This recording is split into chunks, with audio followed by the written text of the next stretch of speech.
Yang kecil dan sedikit diatasi kuasa besar. 2 Raja-Raja 4 ayat 2. Jawab Elisa kepadanya, apakah yang dapat kuperbuat bagimu? Beritahukanlah kepadaku apa-apa yang kau punya di rumah.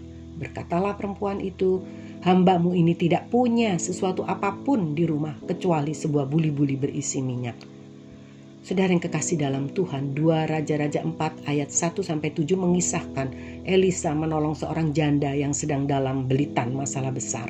Dia dikejar para penagih hutang dan sungguh sedang dalam kondisi sangat susah. Bahkan kedua anaknya pun akan diambil menjadi budak bagi mereka sebagai pembayaran hutang ayahnya. Janda ini dalam kondisi yang sangat putus asa. Dia datang kepada Elisa untuk mengadukan masalah yang memberatkan hidupnya dan yang mengancam keselamatan keluarganya. Saudara, cara Nabi Elisa dalam menolong untuk membebaskan janda itu dari masalah yang membelit adalah dengan tidak meminta apa yang tidak ada padanya, tetapi hanya dengan apa yang ada padanya. Seringkali kita juga seperti janda ini, bukan? Merasa bahwa tidak ada pada kita yang cukup potensi, hanya kecil dan sedikit untuk dapat digunakan dalam tangan Allah dan menjadi berguna dalam melayani dan menjawab kebutuhan manusia agar mereka diselamatkan. Kita menjadi alat untuk melayani jiwa-jiwa yang mau dibebaskan oleh korbannya di kayu salib dari beban dosa yang menindih dan memberatkan hidup mereka. Saudara yang kekasih dalam Tuhan, Elisa menyelesaikan masalah janda ini dengan menggunakan apa yang masih ada dan dimiliki janda itu. Dan janda itu hanya memiliki minyak dalam buli-buli dalam jumlah kecil atau sedikit, dan itulah saja yang hanya ada padanya. Hal ini mengisyaratkan ibu janda itu sudah tidak memiliki apapun. Semua hartanya yang berharga telah digunakan membayar para penagih hutang, dan itu pun belum cukup. Dia masih dikejar-kejar oleh para penagih hutang. Tentu kita bisa membayangkan, bukan, bagaimana suasana hati dan penderitaan ibu ini yang bisa saja dia didatangi dan diteror dengan berbagai ancaman, bagaikan zaman now debt collector yang mendatangi orang yang berhutang. Kebanyakan mereka dibentak-bentak, dimaki-maki dengan tidak sopan, bahkan dengan perkataan yang mengintimidasi sehingga membuat ketakutan dan trauma. Saudara, Elisa meminta janda ini untuk meminjam bejana-bejana kosong dari tetangganya. Bejana-bejana itu diletakkan dekat buli-buli berisi sedikit minyak itu. Dalam 2 Raja-Raja 4 ayat 5 kita baca, pergilah perempuan itu daripadanya, ditutupnyalah pintu sesudah ia dan anak-anaknya masuk. Dan anak-anaknya mendekatkan bejana-bejana itu kepadanya, sedang ia terus menuang. Kemudian Elisa meminta janda itu untuk menuangkan minyak yang sedikit itu dalam buli-buli dan dituangkan ke dalam bejana-bejana kosong tersebut sampai penuh, dan ajaib Tuhan, minyak itu terus mengalir memenuhi seluruh bejana yang terkumpul dan berhenti ketika seluruh bejana sudah penuh. Bejana itulah yang menjadi tempat dari minyak hasil mujizat, minyak produksi dari kuasa Allah besar yang dapat menolong membebaskan janda itu dari belitan hutang, melepaskan dari kesukaran dan ancaman para penagih hutang yang mendakwa mereka. Saudara yang kekasih dalam Tuhan, jika kita ingin menerima pertolongannya, maka kita pun harus mau mendekat kepada Allah, sumber dari segala pertolongan itu. Bejana yang didekatkan kepada buli-buli berisi minyak yang hanya sedikit dan yang telah diubahkannya menjadi sumber minyak itu mampu memenuhi dan mengisi seluruh bejana yang terkumpul, dan itu dapat dijual, berguna sebagai pembayaran hutang, menjadi alat penyelesaian bagi masalahnya. Puji Tuhan. Talenta yang ada dalam hidup kita yang kita anggap kecil, sedikit, dan tak terbatas, bila kita mau mendekatkan diri dan menyerahkan sepenuhnya kepada Tuhan Yesus, maka minyak Roh Kudus, sumber segala pertolongan, akan mengalir, memenuhi hati kita, mengalir di seluruh hidup kita, menggerakkan dan mengurapi potensi sekecil, sesedikit apapun yang mungkin kita anggap tidak berguna, tidak berharga, jadi besar dan berguna di dalam tangannya. Roh Kudus adalah penolong bagi kita. Roh Kudus akan membuktikan kuasanya yang tak terbatas di atas apa yang kita punya yang terbatas itu. Roh Kudus diberikan Yesus kepada murid-muridnya sebagai penolong. Dia yang memberi kuasa yang besar kepada orang percaya agar menjadi saksinya yang berkemenangan. Puji Tuhan. Saudara-saudara yang kekasih dalam Tuhan, Yesus tidak meminta yang tidak kita miliki, tetapi Ia sanggup memakai apa yang ada pada kita dan bukan apa yang tidak ada pada kita dan yang tidak kita miliki. Karena dari keterbatasan kitalah, maka Ia menunjukkan kuasa-Nya yang besar yang tak terbatas itu. Puji Tuhan, haleluya. Tuhan sanggup mengubahkan apa yang kita anggap kurang, tidak potensi, tidak dapat berguna, ditambahkan, diperlengkapi untuk dipakainya dalam kita melayani Dia, memenangkan jiwa-jiwa bagi kerajaan Allah. Tuhan Yesus sanggup membuat dari yang sedikit, yang kecil, itu dipakainya memenuhi kebutuhan banyak orang, memberi makan yang lapar, jumlahnya ribuan orang, dengan yang hanya sedikit dan yang kecil, ukurannya tak sebanding dengan kebutuhan mereka. Dan yang tidak mungkin cukup dianggap mustahil menurut pikiran dan anggapan manusia. Namun, Yesus tidak menyuruh murid-muridnya membeli makanan. Dia hanya memakai apa yang ada dan yang sedikit itu, yaitu bekal dari seorang anak yang sekedar membawa untuk dirinya sendiri. Oleh pekerjaan kuasa yang besar, yang sedikit dari miliknya itu diubahkan menjadi dapat mengenyangkan banyak orang, lebih dari cukup, bahkan masih tersisa beberapa bakul. Mujizat terjadi bila kita menyerahkan sepenuhnya apa yang ada pada kita, meski hanya kecil, hanya sedikit, seolah tidak ada potensi. Dikatakan demikian, hatinya tergerak oleh belas kasihan sehingga Ia meminta kepada murid-muridnya untuk membawa makanan apa yang ada pada mereka, bukan dengan menyuruhnya membeli apa yang tidak ada pada mereka. Dan yang ada hanyalah 5 roti jelai dan 2 ekor ikan, yaitu milik seorang anak kecil. Dan diberkatinya jumlah sedikit itu digunakannya dengan ajaib sehingga dapat memberi makan 5.000 orang. Yang terhitung hanya laki-laki saja, belum wanita dan anak-anak. Markus 6 ayat 34, 38, 41 hingga 44. Ketika Yesus mendarat, Ia melihat sejumlah besar orang banyak, maka tergeraklah hatinya oleh belas kasihan kepada mereka, karena mereka seperti domba yang tidak mempunyai gembala. Lalu mulailah Ia mengajarkan banyak hal kepada mereka, tetapi Ia berkata kepada mereka, "Berapa banyak roti yang ada padamu? Cobalah periksa." Sesudah memeriksanya, mereka berkata, 5 roti dan 2 ikan. Dan setelah Ia mengambil 5 roti dan 2 ikan itu, Ia menengadah ke langit dan mengucap berkat. Lalu memecah-mecahkan roti itu dan memberikannya kepada murid-muridnya supaya dibagi-bagikan kepada orang-orang itu. Begitu juga kedua ikan itu dibagi-bagikannya kepada semua mereka.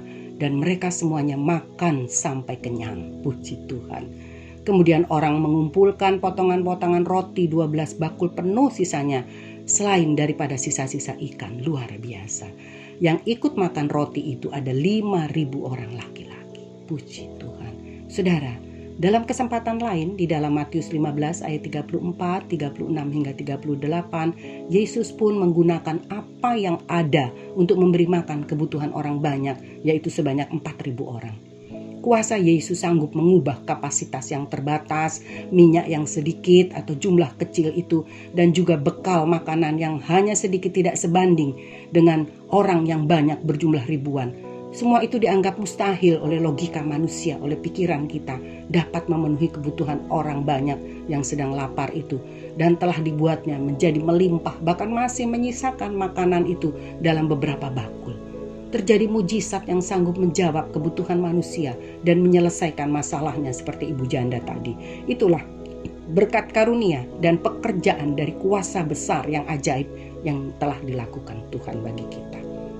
Terkadang kita meragukan kemampuan dan kebesaran kuasa-Nya dapat mengubahkan, memakai apa yang kita anggap kecil, sedikit yang ada pada kita, bukan?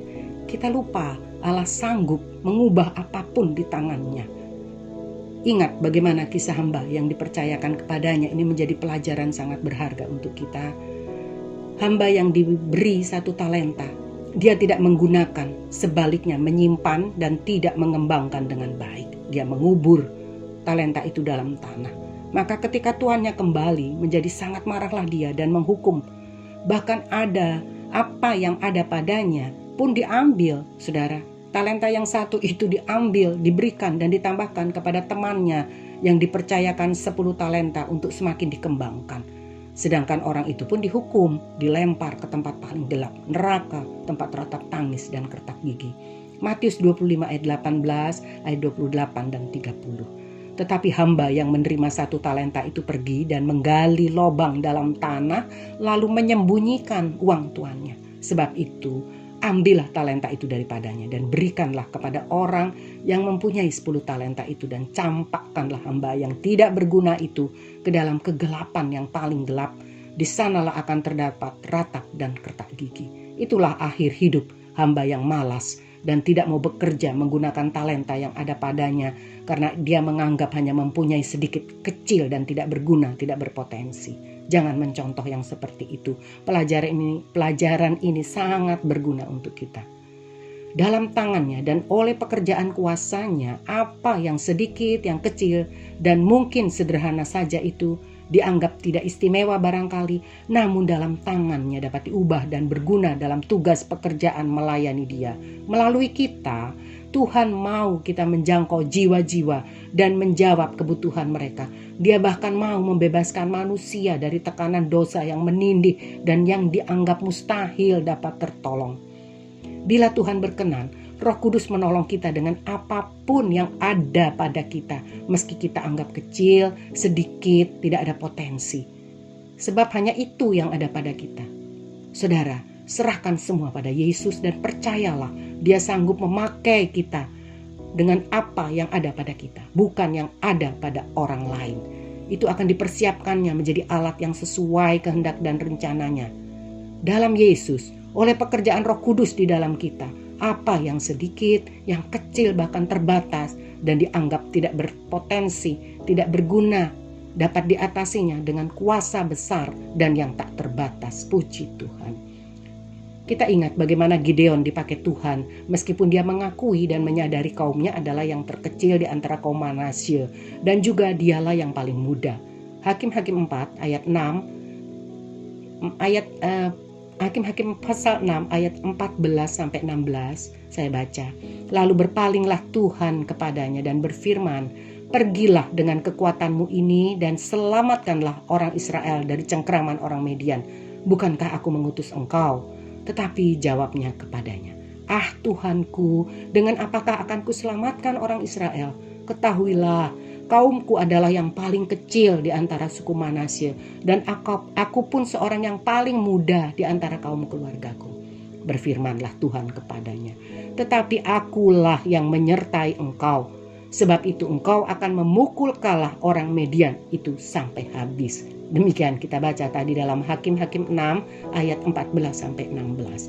Kemenangan dalam tugas yang dipercayakan akan berhasil, sebab yang mengutus dan yang menyertai Gideon, menyertai kita saksi-saksi Tuhan di akhir zaman ini adalah Allah yang besar dan berkuasa. Amin. Puji Tuhan. Yesus sudah menang. Dia telah menebus dan menyelamatkan orang berdosa oleh korbannya di kayu salib.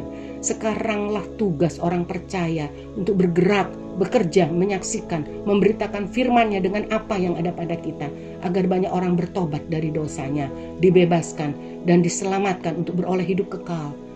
Isi, penuhi bejana hidupmu dengan kuasa Roh Kudus dan perbesar kapasitasmu yang dianggap kecil, sedikit dan tidak berguna atau tidak berpotensi itu. Jangan kecil hati, percayakan semuanya. Kuasanya yang besar dan tak terbatas, yang besar sanggup mengatasi yang kecil, yang sedikit. Mampu mengubahkan apa yang tak terbatas dan yang dianggap sedikit, dipakainya untuk memperlengkapi orang-orang percaya untuk bersaksi, memenangkan jiwa-jiwa hilang dalam kegelapan, yang lapar, haus akan kebenaran, yang perlu pertolongan di tengah kesesakan hidup. Yesus memberi kemenangan sebab Roh Kudus yang memimpin menuntun orang percaya dalam jalan kemenangan. Puji Tuhan. Ayat terakhir 2 Korintus 2 ayat 14. Tetapi syukur bagi Allah yang dalam Kristus selalu membawa kami di jalan kemenangannya. Puji Tuhan. Dengan perantaraan kami, Ia menyebarkan keharuman pengenalan akan Dia di mana-mana. Jadilah alat Kristus yang berguna di tangannya. Puji Tuhan. Amin.